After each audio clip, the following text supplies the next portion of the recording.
Hello guys, good afternoon.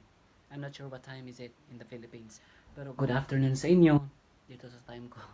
And this quick video I'm making pala para sa video ito.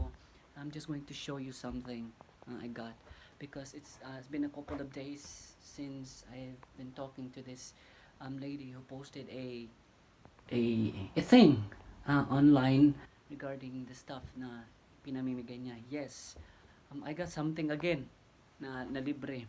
So the first I got the computer table. So after nakuha ko yung computer table, ito naman yung hinanap ko, computer chair.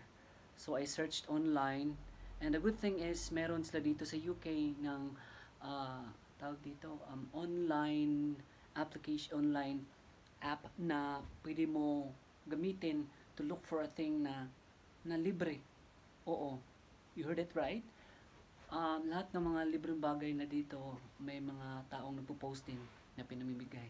So now after ng shift ko, pumunta ako sa bahay ng may-ari ng Peter chair na to at kinuha ko sa kanya. Sabi kasi niya na wala siya sa bahay, so iniwan lang niya sa gilid ng bahay niya. So when I got there, nakita ko yung chair, so kinuha ko na lang, nilagay ko sa sasakyan. So ito na yung chair, computer chair. Ayan, diba? Let me just pull it up a little bit.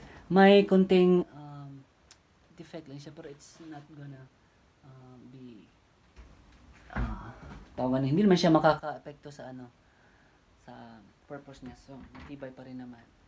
So that's what I got today. So I thought I might share it to you guys about it. So I'm quite happy na hindi na ako bibili ng mga gamit ito kasi I already have it. So look at that.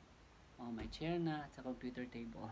I'm not sure kung ano pa yung mga kailangan kong mga gamit dito sa bahay, but I'm going to keep looking, and most probably the next time before ako pupunta sa lugar na kung saan man may libre, I'm gonna take a video.